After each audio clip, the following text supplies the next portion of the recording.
Enrique Cordero, adelante, por favor. Gracias, apreciado José, por permitirme estar aquí hoy con ustedes. Bueno, yo quería presentarles el tema del ADN de la familia empresaria. Me parecía oportuno, a manera, ya que me tocó ser el primero, tener la oportunidad de plantear un poco las bases que rigen a la familia empresaria, qué es lo que tenemos en común a pesar de nuestra diversidad, tanto cultural como económica y de diferentes aspectos.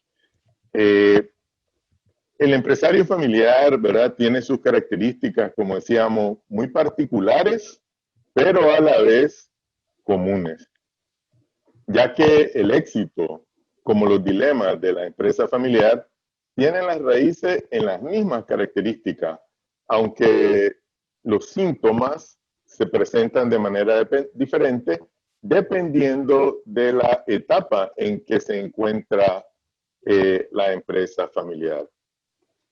En mi experiencia, encontramos que a través de los diferentes países en el mundo, no podemos generalizar todo, pero sí hay temas que, a pesar de ser globales, hay otros temas locales, y en la estrategia global se llama la localidad, ¿verdad?, propia de la cultura, la idiosincrasia de cada país. Y el profesor Davis, en un estudio que hizo acerca de las culturas de las empresas familiares, detallaba las diferencias que hay en las empresas y en las familias empresarias de las diferentes culturas, como Asia, también la arábica, los anglosajones, y los temas locales propios de esa cultura. Y ese estudio al final concluía de que no importaba en qué cultura estuviéramos, pero que la raíz de las oportunidades y de las amenazas que se encuentra la familia empresaria son las mismas. Tienen una comunalidad, y por ende ahí el tema del ADN de la familia empresaria. En el Instituto Nacional de Investigación del Genoma Humano refiere al ADN como el nombre químico de la molécula que contiene la información genética de todos los seres vivos. Y por eso es que es importante hablar del ADN también en la empresa familiar. Las empresas familiares representan una serie de características únicas, y para entender y gestionar estas particularidades hace posible que los factores emocionales de la familia y los retos del negocio se potencien. Entonces, comprender el ADN de la familia empresaria es vital para el legado del futuro de las siguientes generaciones. La empresa familiar, sabemos que ha alcanzado, y esto es recientemente que se está haciendo esta conciencia, de que el 75% de las empresas, bueno, hicimos un estudio hace poco con Andrés Vial y las familias empresarias iberoamericanas, y le pedimos a cada consultor de Iberoamérica que dijera que diera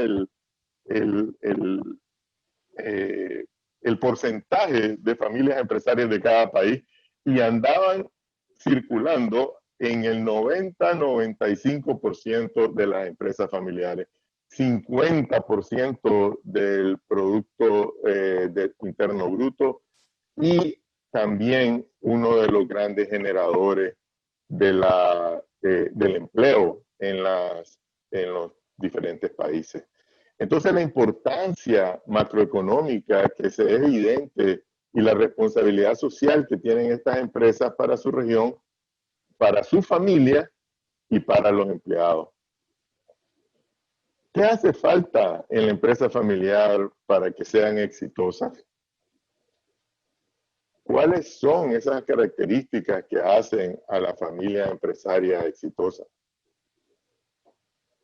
¿Existe siquiera nos hacemos la pregunta, ese ADN que estoy diciendo que sí hay en la comunalidad. Y para poder analizar esto, yo hice una investigación y me encontré con un estudio del profesor Marcus Weisel, espero que esté diciendo su apellido correcto, en el cual él abordaba casualmente el ADN de las empresas familiares exitosas. Y en este estudio, Marcus señalaba que las empresas familiares son efectivamente diferentes, siguen su propia lógica, pero influencian grandemente la estructura de la propiedad y se desligan un poco de los principios básicos del mercado y de los negocios. Perdón, no se desligan de los principios básicos para poder ser exitosa. Lo que pasa es que generalmente, como hablábamos primero, la compensación a veces de la familia no va con el mercado. Por eso de repente se me vino a la mente de que la empresa familiar tradicional, y eso pasa mucho en Latinoamérica, sí se desliga del mercado. Y eso a veces es una de las causas para el fracaso. Entonces, a continuación, quería tocar 3 puntos de este estudio que es bien vasto, pero quería enfocarme en los valores, en la propiedad y también en la innovación como temas claves del ADN del empresario familiar. Los valores, podríamos decir que es la base y siempre que hablamos de empresa familiar, siempre que comienzo un tema de consultoría con una familia empresaria, lo primero que abordamos es los valores compartidos. ¿Cuáles son esos valores compartidos? Y al estudiar la cultura organizacional de esa empresa, te das cuenta cómo esos valores permean a toda la organización y terminamos viendo que los colaboradores filtran o comparten esos valores que la familia empresaria tiene. Esa confiabilidad, la calidad, ese orgullo de pertenecer, el belonging que decimos, ¿verdad? Creo que aquí podemos hablar Spanglish porque por lo menos sé que en Miami eso es bien natural. La longevidad de la empresa, que a pesar que tenemos una alta mortalidad en empresas familiares, las que tienen éxito en pasar de la primera a la segunda y a la tercera generación, la longevidad es una de las cosas que las caracteriza, el desempeño, la honestidad, entre otros, ¿verdad? Entonces caracterizan el ADN de valor excepcional, ¿verdad? Todos estos valores. Y todo modelo de valor también está reflejado en cada miembro de la familia y se ha logrado identificar hasta la quinta, sexta, séptima generación que los valores iniciales de la familia se transfieren. Y me pareció bien natural eso cuando estuvimos viéndolo en el caso también que analizamos con las familias empresarias iberoamericanas recientemente, ¿verdad? De una empresa minera en el cual los valores del fundador estaban siendo transmitidos, estaban siendo permeados y estábamos hablando ya con la quinta, sexta generación en esa organización. El otro punto que hablaba este estudio y que me identifiqué tanto porque lo he visto en las diferentes familias empresarias, no importando si es una familia colombiana, si es una familia panameña, si es una familia de la Florida, incluso de aquí de Nicaragua, es el control y el liderazgo de la propiedad, ¿verdad? Y el liderazgo de la familia convergen, ¿verdad? Y como la mayoría de las empresas que me ha tocado trabajar, yo diría que va con las estadísticas, ¿verdad? Que el 60% de las empresas no sobreviven al traspaso de la primera a la segunda generación. He logrado ver de que la empresa familiar en las manos del fundador converge en una sola persona, tanto el liderazgo como la propiedad. Y cualquier decisión que se toma en la familia y dentro de la empresa tiene consecuencias claramente entre la empresa y la familia. Y una de las cosas que enfatizamos cuando estamos haciendo estas asesorías a la familia empresaria es en el balance que tiene que haber entre la una y la otra. La segunda, decíamos, cada una de estas es un tema para desarrollar por un seminario, un taller, ¿verdad? Buscar con la familia los valores compartidos, discutirlos, comentarlos. Pero bueno, seguimos adelante. El segundo punto era la longevidad, ¿verdad?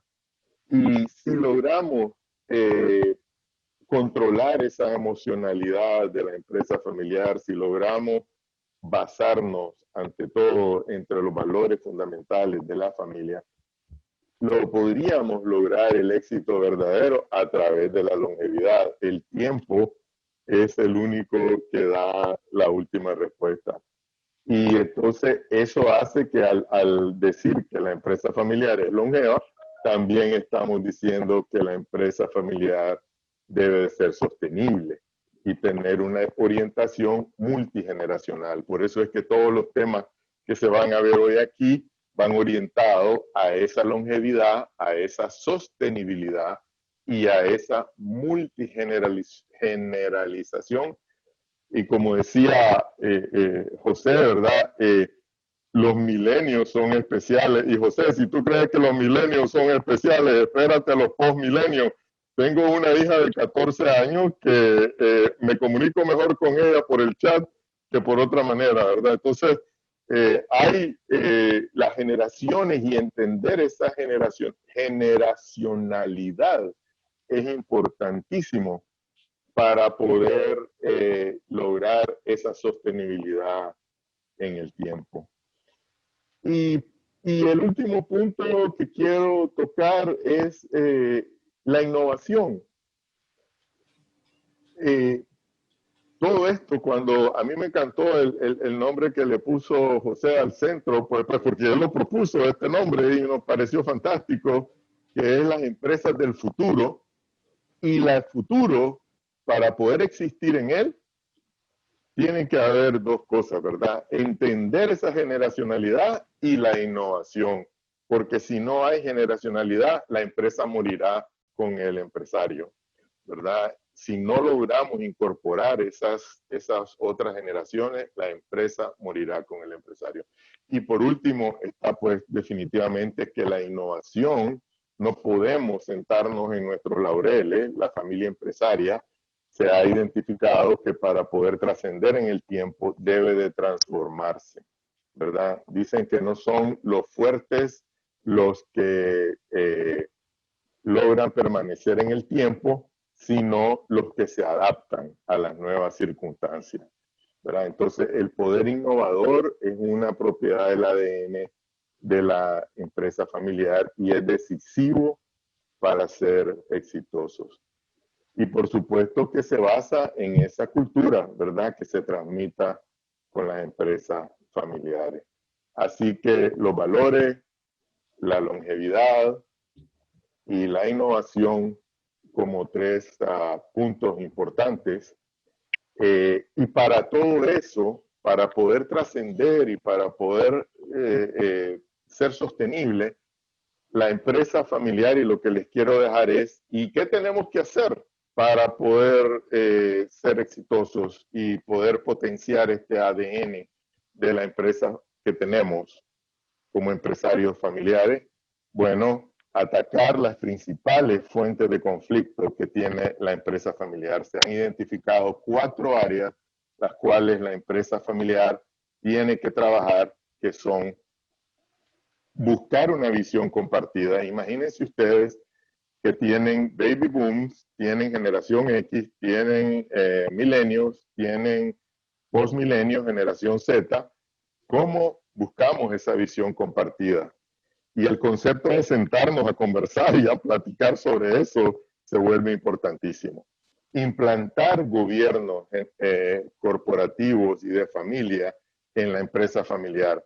No se maneja la empresa familiar del fundador de la misma manera que se maneja la empresa familiar en segunda, tercera y en adelante generación.